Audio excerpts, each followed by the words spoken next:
Vamos pregar? Você ama a palavra do Senhor?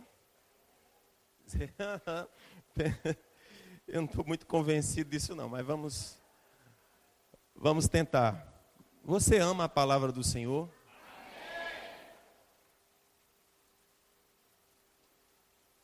Bem, hoje eu vou tentar ser bem rápido aqui na nossa conversa. Tentar bem rápido. Eu estava ouvindo uma palavra do pastor, do evangelista Billy Graham, e ele citou um exemplo que eu gostei muito.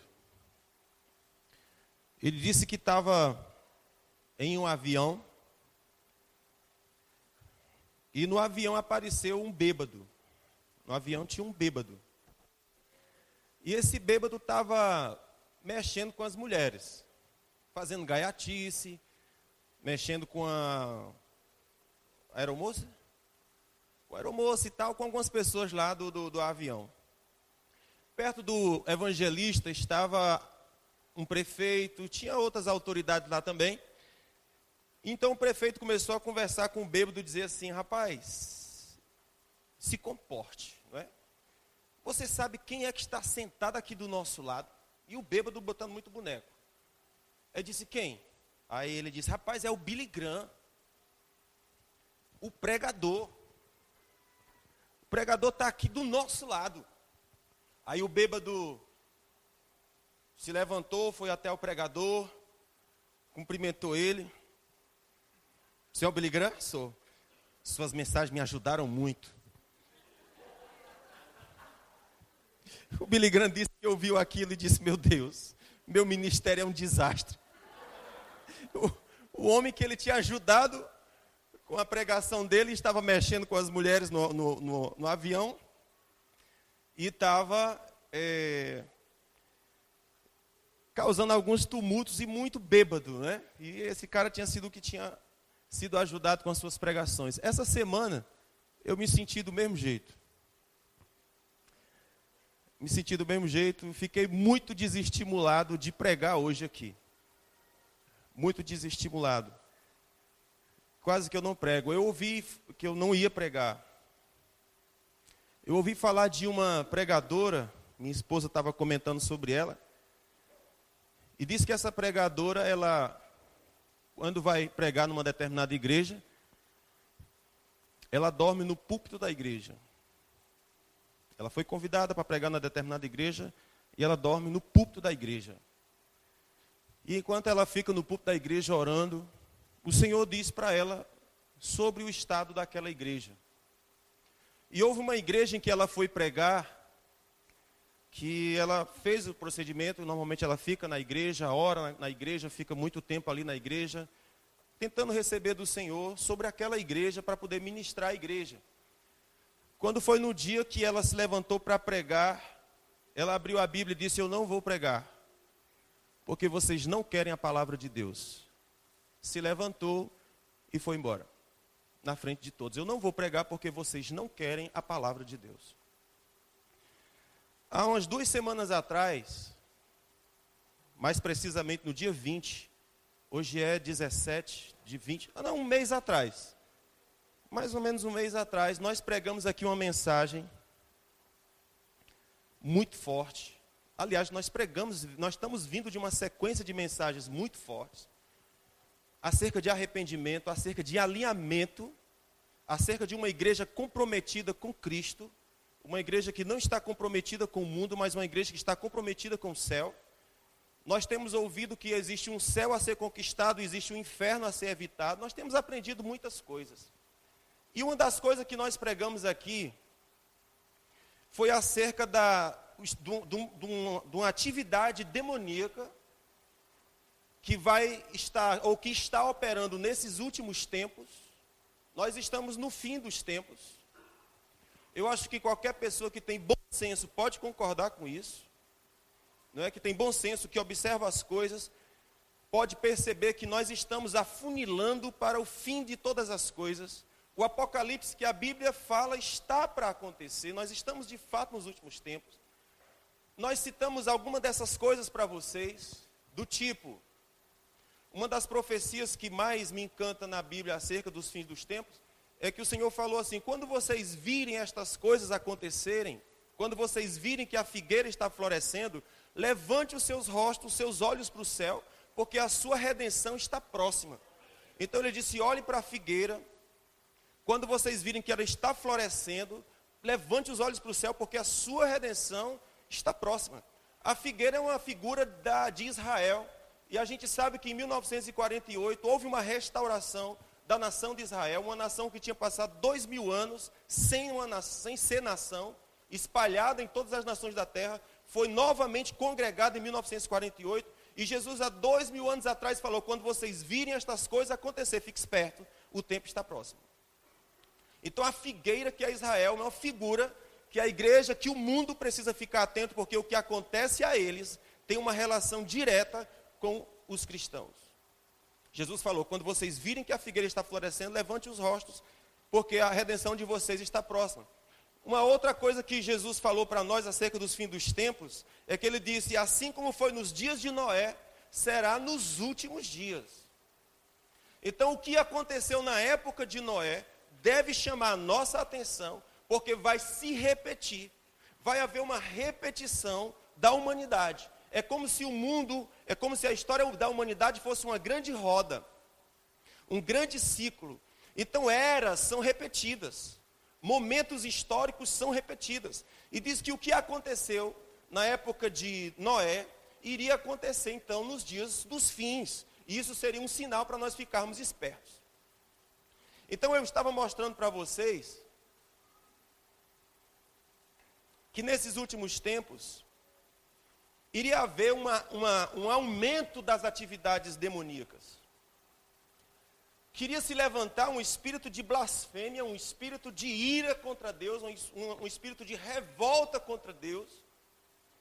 E esse espírito ele iria se manifestar destruindo a figura de Deus, que é o homem, degradando essa figura de Deus, que é o homem. Nós mostramos aqui para vocês várias fotos, por exemplo. Um dos modos que nós falamos para vocês que está manifestado a degradação da humanidade, uma delas, existem várias. A área sexual é uma área que tem trazido grande degradação na humanidade. O caráter é outro, mas também existe a forma do corpo sendo mutilada, sendo adulterada, modificada. Nós mostramos aqui várias imagens de pessoas inconformadas com suas próprias imagens, que fizeram tatuagens na língua, por exemplo, né? Uma figura como se fosse uma cena do inferno na língua, o tatuador fez. Um outro colocou chifre, um outro lascou a língua, imitando uma língua de serpente. Um outro mudou o globo ocular, tornando completamente preto. E colocamos então várias imagens de pessoas que estão insatisfeitas com as suas próprias imagens. Vimos um caso de uma mulher ou de um homem, que eu não sei mais qual é o sexo dele. Ele se transformou num felino, né? Mudou a dentição, mudou os olhos, mudou tudo para se transformar na semelhança de um gato. E nós mostramos que isso é uma forma que esse movimento de ira contra Deus faz para que aquilo que é a imagem e semelhança de Deus seja deteriorado, seja destruída. Eu estava dizendo que é como acontece no colégio. Alguém prega um papel nas costas e a pessoa está inocente e andando com o papel nas costas, só que aquele papel nas costas é uma piada. E aquela pessoa, por onde passa, a gente fica, kkkk, eu sou, aí bota lá o nomezinho, e por onde passa, fica ridicularizando aquela pessoa. Do mesmo modo acontece com o ser humano. Ele é seduzido por um tipo de pensamento, e ele segue aquele pensamento sem questionar. Sem questionar. Ele não se percebe. Na verdade, a gente vê que no Apocalipse fala que o sinal da besta estava na testa. Um nome de blasfêmia estava na testa. E por que na testa? A testa é um lugar visível para todos, mas invisível para quem tem. Então é uma pessoa que não consegue se discernir, não consegue se perceber, não consegue se enxergar. Só os outros conseguem ver, mas ela mesma não se julga, ela mesma não se analisa, ela mesma não se entende, ela mesma não se percebe, está na testa. Então a gente falou sobre todas essas coisas. No final, nós colocamos aqui um exemplo de que agora são os crentes que inventou a história de tatuagem. Então tinha lá algumas pessoas passando tatuagem lá. Deus é fiel. Outras imagens, de Coríntios 13, o amor. Isso, rapaz, é uma competência esse pessoal. Aí está. Então, de repente se criou os irmãos tatuando o corpo para expor a Bíblia. Quantos de vocês sabem que a Bíblia precisa ser tatuada no coração, não no corpo? Então, depois que nós pregamos essa mensagem, pelo menos uns 4 irmãos fizeram tatuagem. Aí eu digo, que diabo é isso, mano? Eu prego uma coisa, a pessoa entende outra. Eu estou ensinando o contrário, né? Eu estou ensinando o contrário. Então, quando a gente ouviu falar dessas coisas, a gente teve uma menina que passou lá em frente de casa, e ela estava conversando com a Letícia, a Marta chegou perto, tocou nela, ai! Aí a Marta, tu já fez tatuagem? Irmão, é complicado, foi passar em frente de casa da pastora, a pastora vai cumprimentar e pega em cima da porqueira. Fez lá, estava toda ardida e dolorida da tatuagem que fez. Escute bem, eu vou lhe dizer qual é o nosso posicionamento. Nós não concordamos que crente faça tatuagem. Aí você diz, pastor, mas na igreja B faz. Então, querido, eu te dou um conselho. Te dou um conselho. Não faz sentido você participar de um grupo e não fazer parte daquele grupo. Porque o que torna você TGF é você andar nas normas TGF. Isso torna você. Por exemplo, tem uma menina que chega e diz, eu sou católica. Aí pergunta, você usa DIU? Você usa comprimido? Você toma comprimido? Toma. Então você não é católica. Se você for católico, você não toma, porque a igreja católica diz que não pode tomar comprimido. Então você não é católico. Não, eu sou católico porque eu gosto. Se você é católico, você segue a doutrina católica. Você acredita que o Papa é quase divino?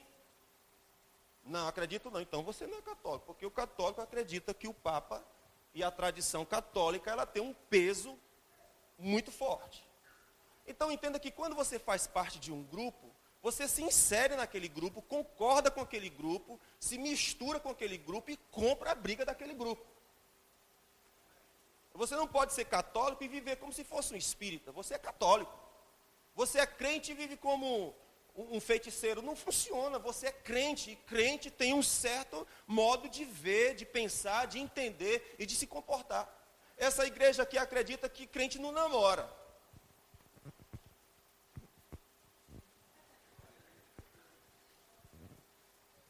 Eu vou terminar essa igreja com uma pessoa, eu acho. Vai todo mundo embora. Porque você diz, pastor, não dá. Mas nós mostramos para vocês por A mais B, que Deus chamou você para ser um povo, tirado de dentro de um povo. O nome igreja é chamado para fora. Deus não chamou você para ser igual ao mundo, Ele chamou você para ser luz no mundo. Para que as pessoas olhem para você e se inspirem, vejam Deus em você.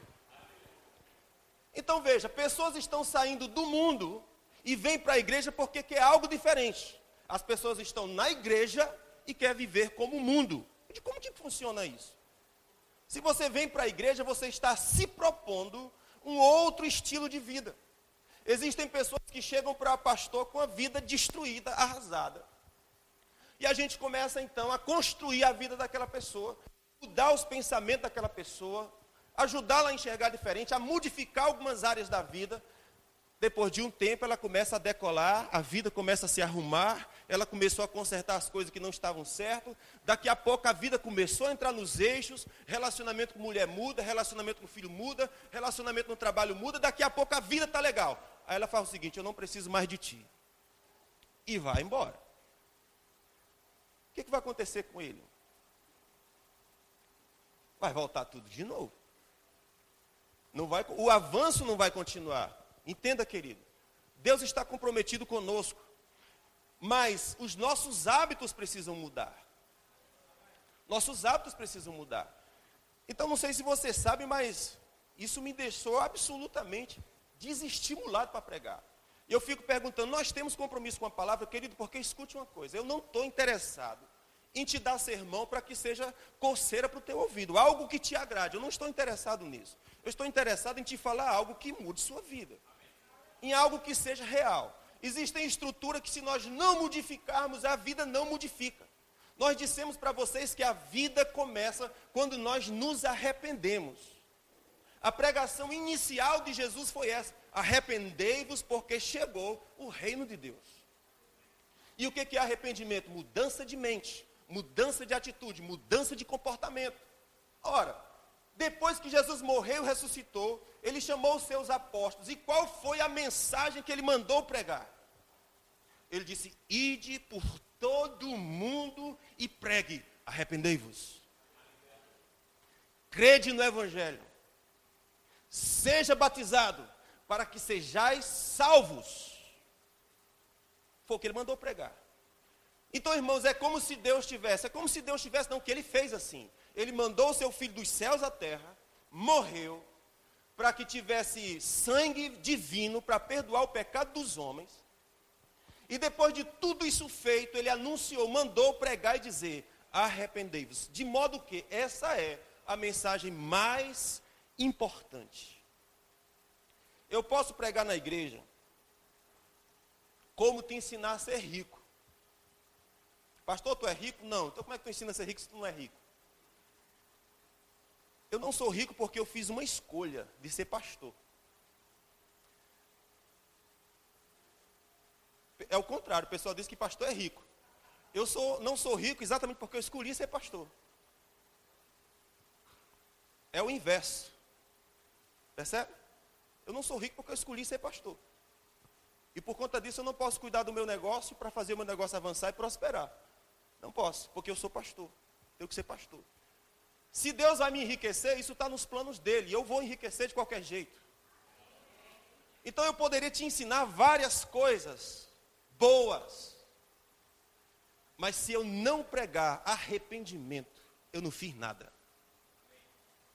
É como se eu construísse uma casa belíssima, mas essa casa belíssima não tivesse o alicerce. Ela vai cair. Se a pregação fundamental da igreja não é arrependimento, mudança de vida, tudo que você botar em cima vai cair. O que sustenta a sua vida é arrependimento. Mude aquilo que não está direito. Estão comigo? Então, muito bem, a nossa pregação hoje é: ande de modo digno da sua vocação. Repita isso comigo. Ande de modo digno da sua vocação. Efésios capítulo 4, versículo 1. Rogo-vos, pois eu, o preso do Senhor, que andeis como é digno da vocação que fostes chamados. Vocês podem repetir isso aqui comigo? Rogo-vos, eu, preso do Senhor, que andeis como é digno da vocação que fostes chamados. Andar de modo digno da vocação que você foi chamado. Deixa eu ler com você aqui um texto. Já eu vou ler com você aqui um texto de Levítico. Mas eu quero fazer aqui algumas considerações com você. Apocalipse 17,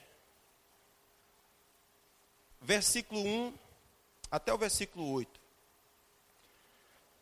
Posso ler com você? Então repita comigo: andar de modo digno da vocação com que nós somos chamados. Essa palavra digno, ela significa estar em conformidade, Viver de modo apropriado, conveniente, coerente, adequado. Você está comigo? Então o que significa? Ande como é digno da vocação que você foi chamado. O que é a vocação? Você foi chamado para ser de Deus. Irmão, escute, hoje nós estávamos tendo uma reunião com o nosso diaconato aqui. Com os irmãos que servem você, que lhe recepciona, lhe direciona. Estávamos hoje tendo uma reunião com eles, um café da manhã com eles. E lá no café da manhã nós estávamos falando para eles acerca da necessidade deles viverem de modo digno da fé que eles abraçaram. Nós falamos, irmãos, vocês têm que se comportar bem aqui na igreja, porque a pregação não é só o que o pastor fala. Tudo é uma pregação. Escute bem, essa semana eu ouvi meu professor dizer o seguinte, escute o que eu vou lhe dizer. As pessoas vêm à igreja e elas esquecem aquilo que o pastor pregou, mas se ela entrar no banheiro e tiver alguma coisa boiando, elas não vão lembrar de nada que o pastor falou, mas vão comentar o mês inteiro daquilo que ela encontrou no banheiro. Não é curioso isso? Então perceba, eu estava explicando para os irmãos que vocês pregam junto comigo. Quando as pessoas entram na igreja que fala com vocês, estão sendo ministrados. Quando você convida alguém para sentar, o modo como você faz, o modo como você serve água, o modo como você... As pessoas estão sendo ministradas.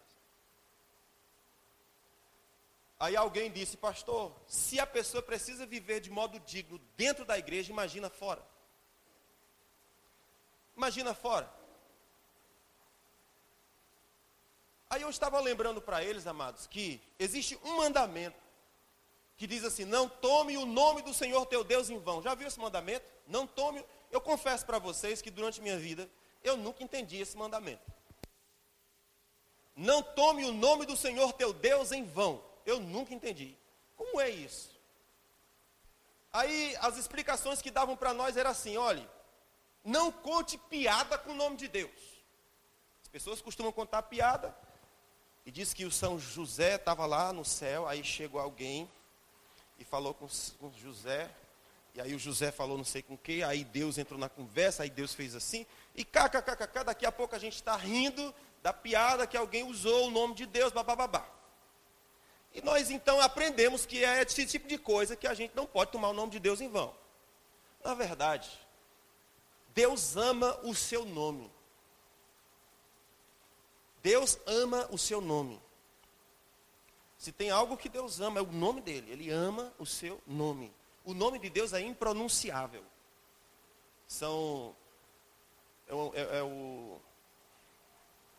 No original, eles são, se não estou enganado, 4 letras. 4 consoantes. O Y, o H, não me lembro das letras aqui. Mas eles são impronunciáveis. Depois foi que colocaram umas vogais no meio, a gente pronunciou Jeová. Mas na verdade o nome é impronunciável. É difícil você dizer o nome de Deus. Ele é santo. Quando ele se apresenta para Moisés, Moisés pergunta, como é que eu digo que apareceu para mim? Moisés, como é que eu falo? Como é que eu digo?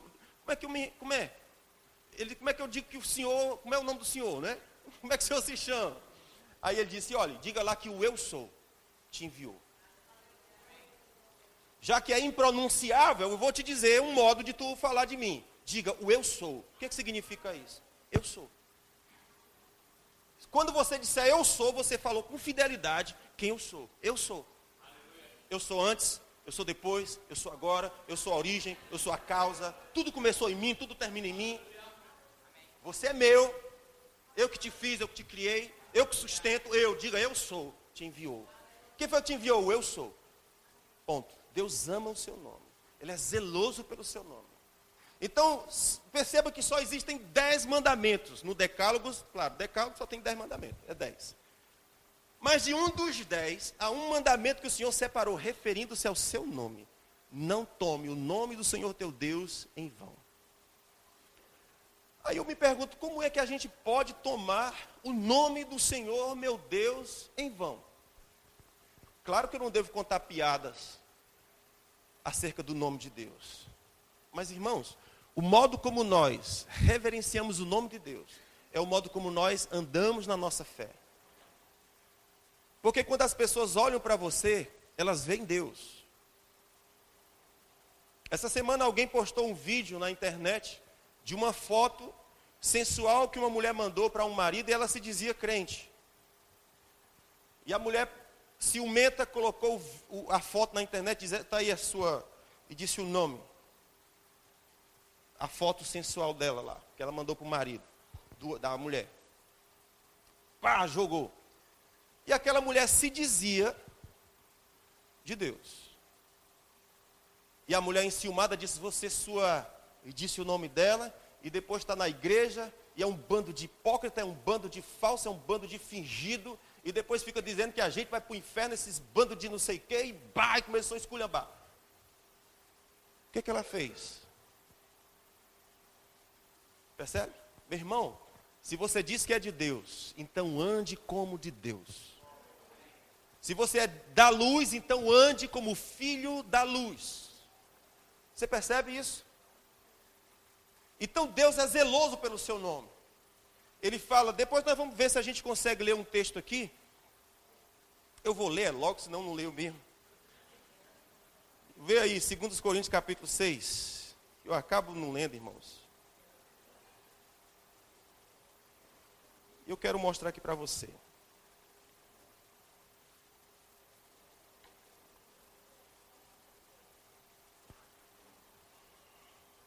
Posso ler? 2 Coríntios capítulo 6. Versículo 14, diz assim: não se ponha em julgo desigual com o descrente, pois que tem em comum a justiça e a maldade. Vocês abriram? Rapaz, essa equipe é um sucesso, meu Deus do céu. Na linguagem de hoje. Ai, Jesus, vamos ver. Eu vou ler na NVI. Tu tem NVI não aí?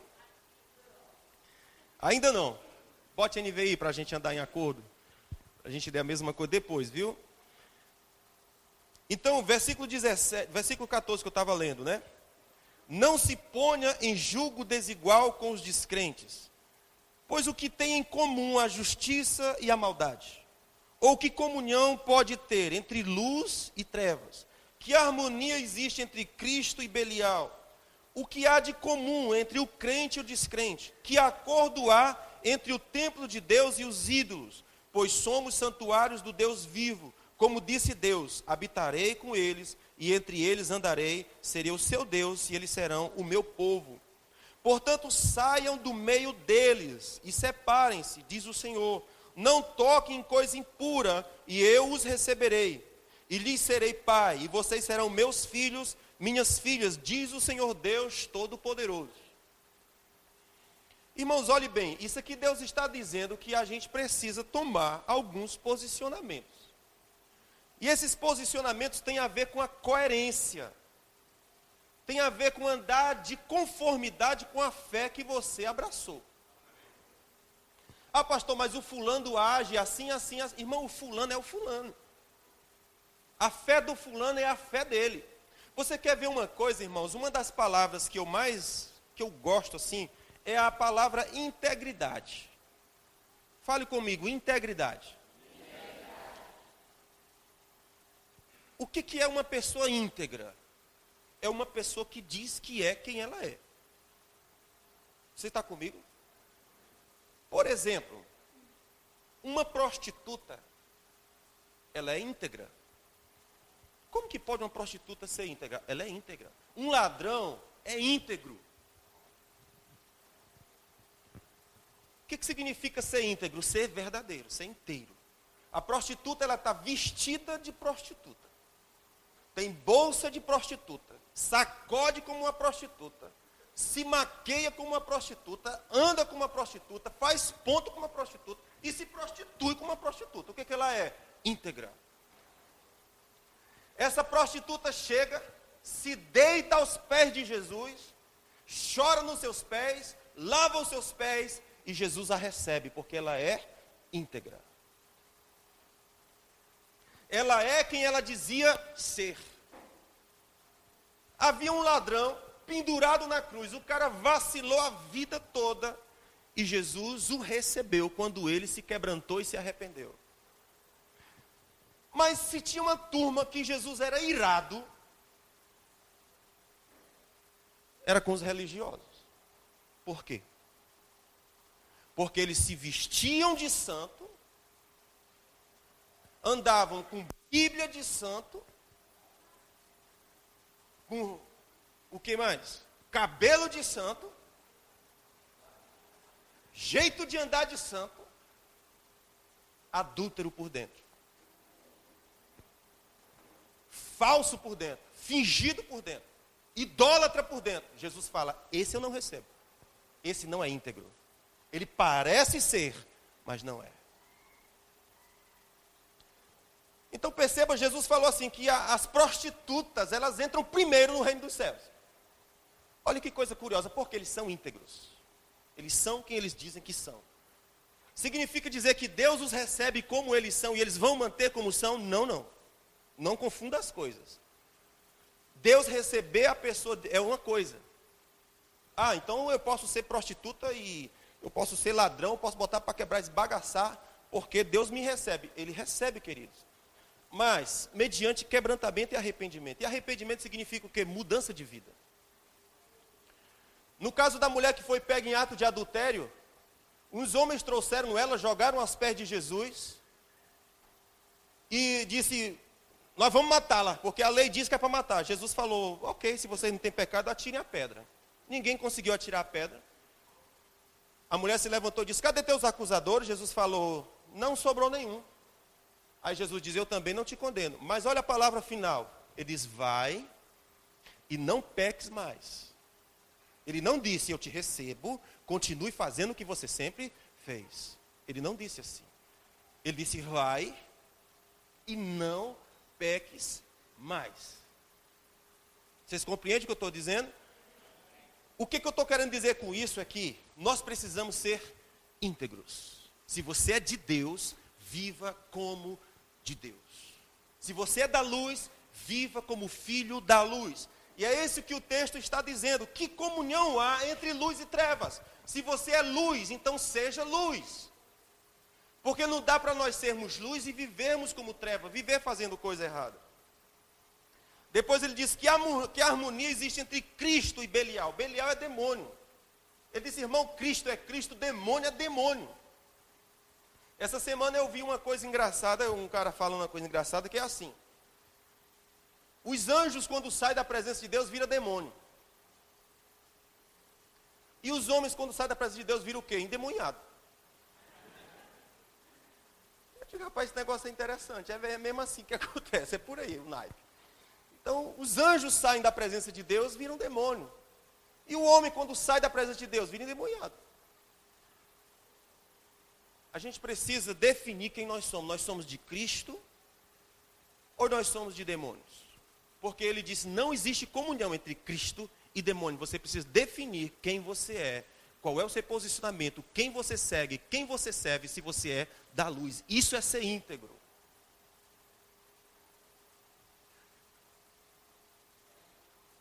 Que acordo há entre o templo e os ídolos? Pois nós somos santuários do Deus vivo, como ele disse, habitarei entre eles. Irmãos, ele está dizendo que se você é de Deus, o seu templo, que é o seu corpo, é consagrado a ele. Não é possível haver idolatria dentro do seu corpo. Se você é de Deus, você é de Deus. Deus tem ciúme do meu corpo. Você sabe que isso é bíblico? Vocês já ficaram tristes? Devo chamar o Ministério de Louvor? Vem cá, Ministério de Louvor. O negócio que pegou já ficaram tristes. Já ficaram meio desanimados. Vocês concordam? Quero que vocês entendam que eu não estou batendo em vocês. Irmãos, eu sei o que. Essa semana eu estava sentado numa sala de aula e eu fui batido do início ao fim da pregação. Fui tentado várias vezes a deixar de ser pastor. É muito ruim quando algo vem e arrebenta você por dentro. Mas, irmãos, não existe mudança se isso não ocorre. Uma pessoa doente de câncer, você não dá aspirina para ela. Você concorda comigo? Eu te gosto tanto, eu te amo tanto. Te amo tanto, eu não quero que você sofra fazendo quimioterapia. Como eu te amo tanto, olha o que eu vou fazer contigo. Toma essa aspirina. Vai resolver o problema, irmãos? Não. Aquela pessoa tem câncer e o câncer mata. E aquilo que mata é tratado com violência, é tratado com determinação, é tratado com quimioterapia, é tratado com medicamento forte. E às vezes, quando não funciona, precisa arrancar aquela célula cancerígena. Vocês estão comigo? Então é isso que eu estou falando para vocês aqui. Eu estou falando sobre ser íntegro. Viva de modo digno da vocação que você foi chamado. Você aceitou uma vocação. Deus não colocou uma arma na sua cabeça e diz, ou você aceita ou não. Ou você aceita Jesus, ou eu meto uma bala na sua cabeça. Ele não fez isso. Às vezes a gente como pastor, essa semana eu tive uma discussão séria com a minha esposa. Porque quando ela ouviu falar sobre essas coisas, ela queria vir aqui e descer o cacete. Irada. E eu sei que a ira dela é santa. Ela disse, esse povo está fazendo pouco caso de Deus. Isso é uma afronta contra a palavra. Isso é uma afronta contra Deus. Recebem a palavra, fazem exatamente o oposto daquilo que receberam. É uma afronta. Ela está virada com Deus. E eu tive que acalmá-la e dizer, filha, não pode ser assim. Meu trabalho como pastor é lhe instruir. E a sua decisão é se converter, se você quiser. Porque Deus é tão bom que se você quiser ir para o inferno, Ele te deixa. Deus é tão bom que se você quiser escolher um caminho contrário ao dele, Ele deixa você fazer. Mas o que Ele faz? Ele nos instrui, Ele envia pregadores. Irmãos, teve 3 coisas que Jesus ficou admirado. A gente ouviu isso em uma de nossas aulas. 3 coisas Jesus ficou admirado. Primeira coisa que Jesus ficou admirado foi com um mestre da palavra que não sabia os segredos do céu, Nicodemos. Jesus falou sobre o novo nascimento e ele disse, como assim? Que história é essa de novo nascimento? E Jesus fala, vai, tu não sabe? Tu não é mestre? Como que tu não sabe as coisas do céu? Se eu vos falo das coisas da terra, você não entende. Se eu vos falar da celestial, então, pelo amor de Deus, aí que não entende mesmo. Jesus ficou admirado. Como que pode um mestre não saber das coisas do céu? Segunda coisa que Jesus ficou admirado. Ele entrou numa cidade e aquele povo não o recebeu. Nenhum milagre se operou. E quando ele saiu dali, ele estava admirado. Como que é possível haver tamanha incredulidade? O próprio Deus entra numa cidade e nenhum milagre acontece, porque não há fé no coração dos homens. Eles rejeitam Deus, expulsam Deus daquele lugar. E Jesus saiu dali e ficou admirado. Como que é possível? O presente do céu lhes é enviado e eles não conseguem perceber. Tem um outro texto que ele diz assim, ó Jerusalém, porque vocês não discerniram o tempo da vossa visitação, chorarão os vossos filhos, porque vocês não compreenderam o tempo da vossa visitação. Vocês estavam como que cegos e não perceberam o tempo da vossa visitação. E porque vocês não perceberam, vocês chorarão e vossos filhos também. Jesus se admirou com a incredulidade do povo. E a última coisa com que Jesus se admirou foi com a fé de um centurião. Um cara que nem era da igreja, que nem vivia na igreja. Mas o filho estava doente, ele foi até Jesus e fala, Jesus, se tu liberar uma palavra, meu filho se levanta. E Jesus fala, como que é possível? Eu prego para os meus e não há fé. Eles me rejeitam, me expulsam. E tem um cara que é gentil, que não conhece Deus, que não se relaciona com Deus, e há uma fé tão estupenda no coração dele. Jesus se admirou com a fé daquele homem. Então o cuidado, amados, que nós estamos falando aqui é para que nós não expulsemos Deus.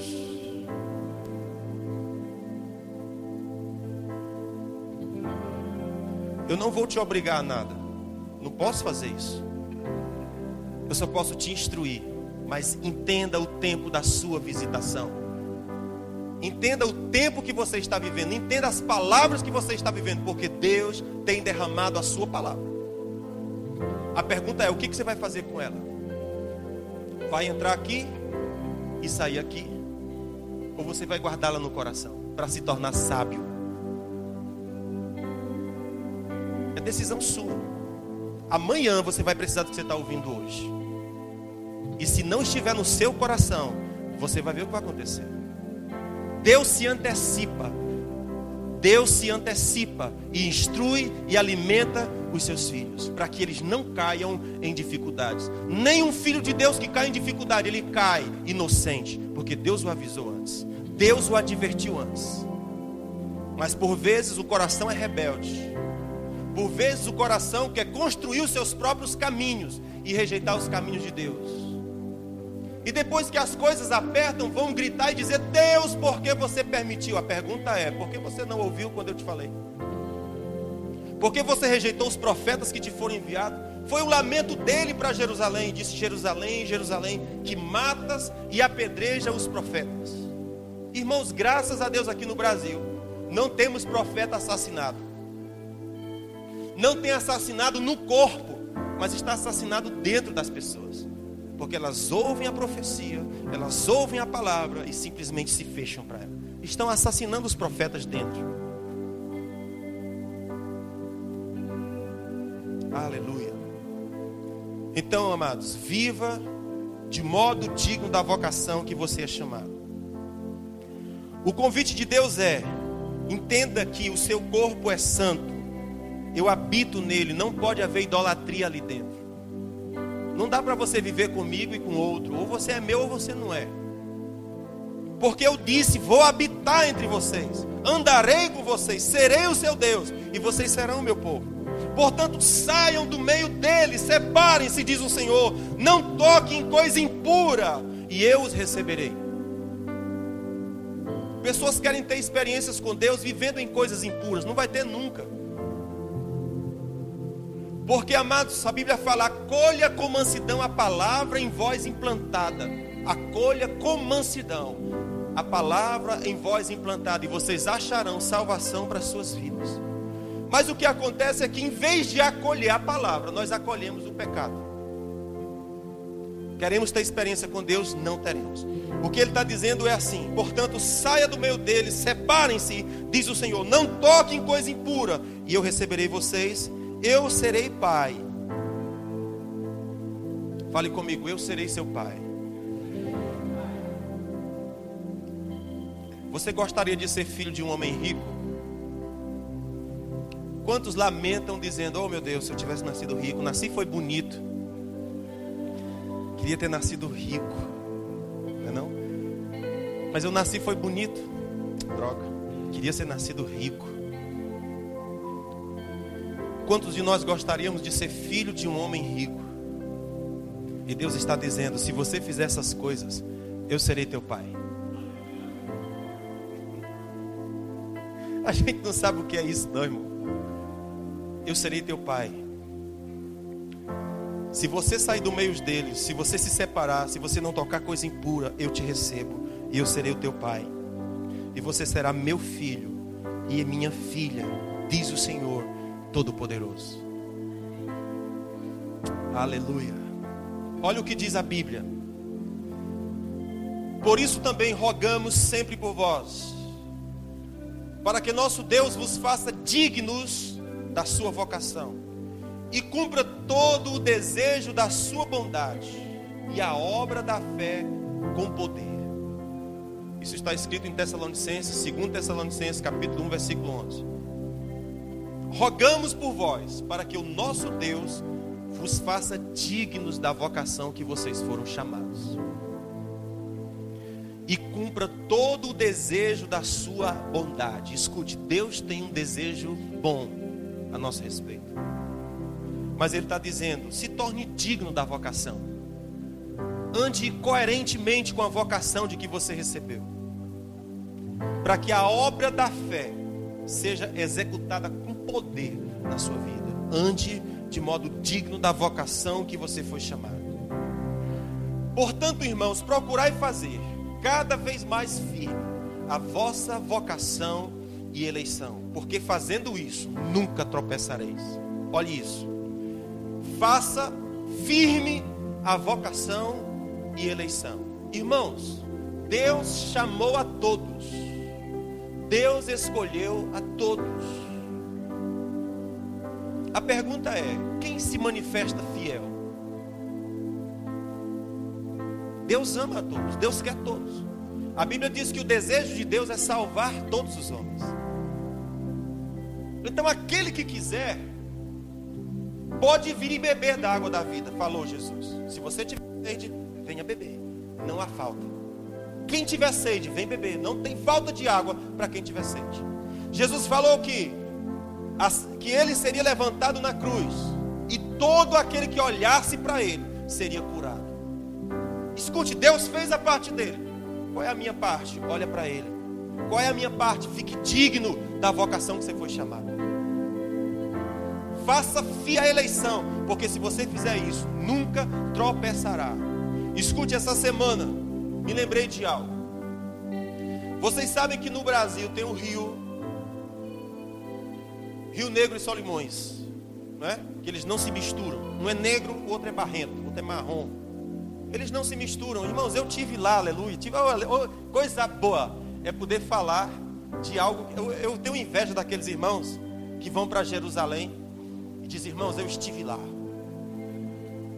Lá onde Jesus andou de barquinho e fez a pesca sobrenatural. Pedro lançou a rede e veio tanto peixe que chamou os convidados para botar peixe no meu barco, no teu barco, encheu todo mundo e quase viravam. Eu estava lá naquele barco. Eu vi, irmão, eu vi lá o mar. Eu tenho inveja dela. Mas Rio Solimões e Negro, eu estive lá. Não fui a Israel, mas estive lá. Águas perigosas. Ficamos mesmo na divisa assim, onde fica Rio Barrento e a água preta. Mas existe um outro rio também. O guia turístico lá explicou sobre porquê, quais eram as características de cada água, por que elas não se misturam. Mas eu ouvi falar sobre outro rio na Europa. Rio Reno, não posso dizer o nome errado aqui, mas 2 rios. Eles também não se misturam. E a explicação que eles dão é que um dos rios, ele nasce das montanhas. Ele nasce nas montanhas muito altas.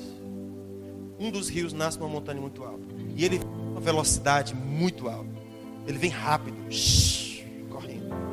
E quando ele chega perto do outro rio, ele não se mistura, porque ele está veloz. Porque ele está rápido. Porque ele está intenso. Ele começou nas alturas. E quando ele chega lá embaixo, ele não se mistura. O que acontece, irmãos? Quando nós começamos a perder a velocidade em Deus, quando nós deixamos de nos alimentar do alto, quando nós perdemos a velocidade em Deus, nós nos misturamos fácil.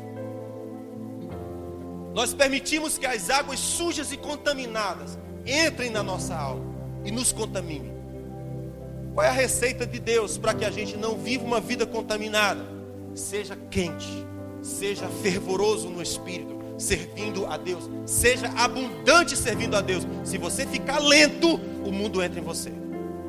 O que mantém você sarado, você sadio, você santo, justiça de Deus, é você andar rápido em Deus. É você andar violento em Deus. É você não brincar com aquilo que é sagrado. Então Pedro está dizendo, 2 Pedro capítulo 1, versículo 10. Faça firme a sua vocação e eleição. Porque se você fizer isso, nunca você tropeçará.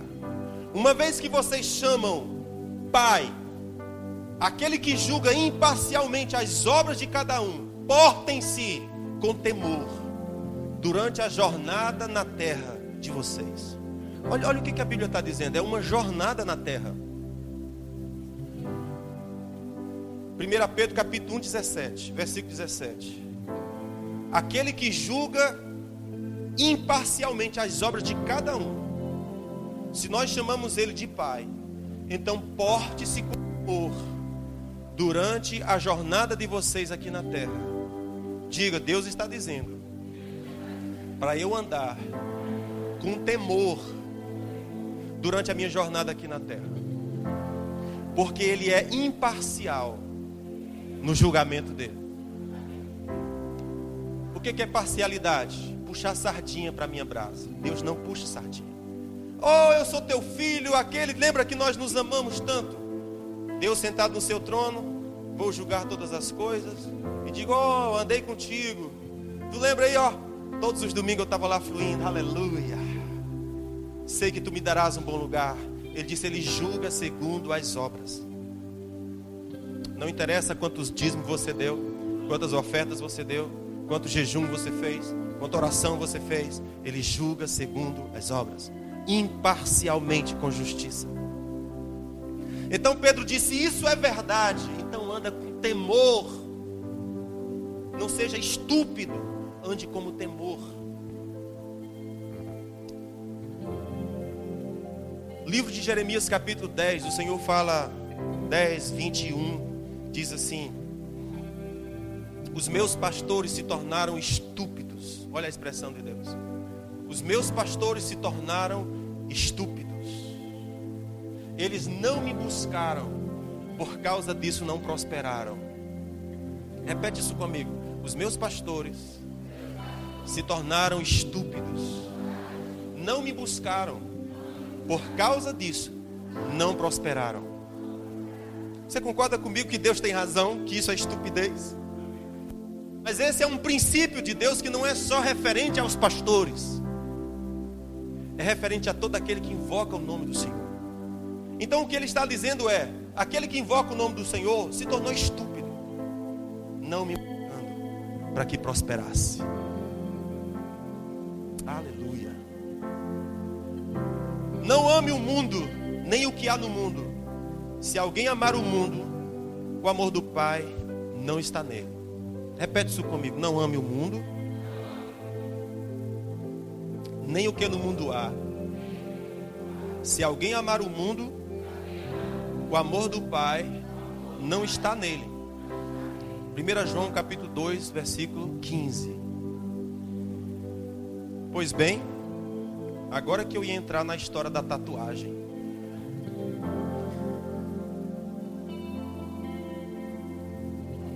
Só existe um versículo que eu conheço que fala sobre tatuagem.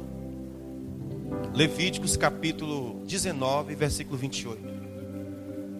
Não façam cortes no seu corpo por causa dos mortos, nem tatuagem em si mesmos.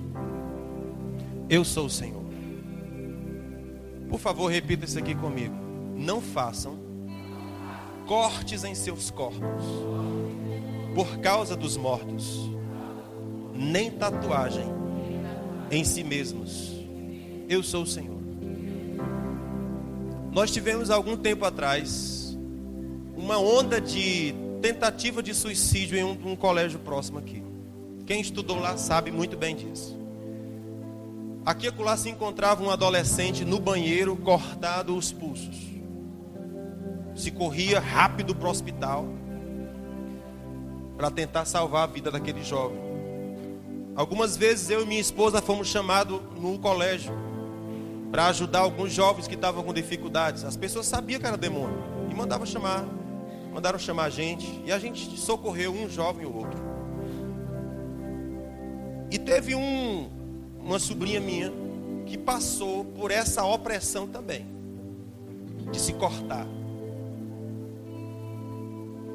E na época ela sofreu muito por conta dessa opressão.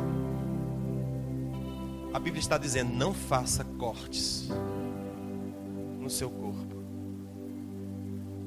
Levíticos capítulo 19, versículo 28. E nem faça tatuagem em si mesmos. Eu sou o Senhor. Essa palavra corte que aparece aqui é a palavra Natan. Eu não sou especialista em hebraico, mas eu posso pesquisar algumas coisas e descobrir. E essa palavra, vários significados dela, ela pode ser traduzida como devotar, consagrar, dedicar, pagar salário, vender, negociar, comprometer, confiar, presentear, entregar, produzir, dar frutos.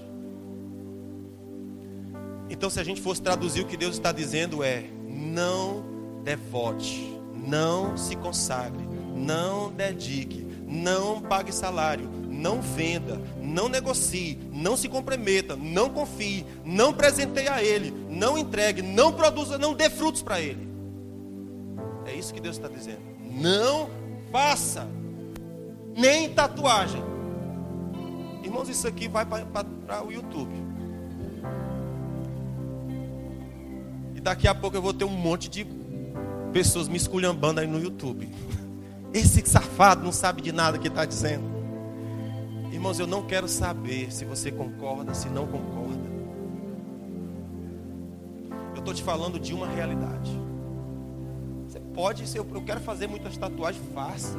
Eu quero cortar o meu corpo, corte, fica na paz. Você é livre para fazer o que você quiser. Mas eu estou te falando que Deus falou assim: quando você faz esse corte faz parte de um rito de iniciação.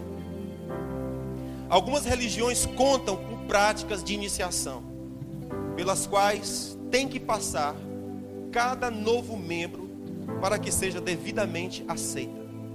Esses ritos, dentre outras coisas, podem ser um período de reclusão total em um lugar deserto, abandonado, pode ser tatuagem, mutilação, que é o corte, que se tornava um sinal visível, permanente da pessoa que se iniciou naquela seita. Uso de objetos consagrados e de encantamento também são coisas que falam de um rito de iniciação. Irmãos, a gente sabe que essas realidades são bem presentes. É mesmo assim que acontece. Então eu vou te dizer: sentiu vontade de se cortar? Não se corte. Busque ajuda. Sentiu vontade de se tatuar? Não se tatue.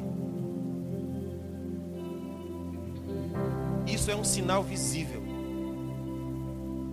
Sentiu vontade de usar alguns símbolos que são esquisitos, que você não tem conhecimento? Não use.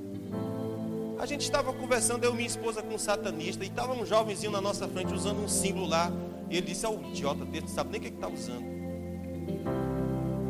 A gente usa porque a gente sabe. Não, mas é porque é da hora. Irmão, quem é que te inspira? Semana passada a Unília pregou uma mensagem aqui sobre João Batista. João Batista recebeu uma palavra de Deus. A primeira coisa que o Senhor falou é: você vai se vestir assim. Segunda coisa, você vai comer isso aqui. Terceira coisa, você vai morar aqui. O Senhor disse o que ele tinha que vestir, o que ele tinha que comer e onde ele tinha que morar. Quem que te inspira? Você está ouvindo a voz de quem? Você está ouvindo a voz de Deus? Deus está te direcionando a fazer isso. Porque a Bíblia diz que se você é de Cristo, você é guiado pelo Espírito de Cristo. Ele mandou você fazer isso aí. Ele te orientou para fazer isso. Espírito, alguém é de Cristo, é guiado pelo Espírito de Cristo. Esse é o sinal distintivo de alguém que é de Cristo, é ser guiado pelo seu Espírito. Então faça essa pergunta: se Ele está te instruindo para ir. Estão comigo? Então, nós estamos falando sobre viva de modo digno da vocação que você foi chamado. Você é luz, ande como luz. Você é de Deus, ande como filho de Deus. Se comporte como filho de Deus. Busque inspiração em Deus para você se vestir, para você comer e para você morar. Aleluia. Terminei. Quem quer aceitar Jesus? Às vezes a gente prega essas mensagens e tem uns irmãos que dizem: pastor, eu senti vontade de aceitar Jesus. Então vem, irmão. Não deixa para amanhã o que você pode fazer agora. Amanhã pode ser muito tarde. Hoje Cristo te quer libertar.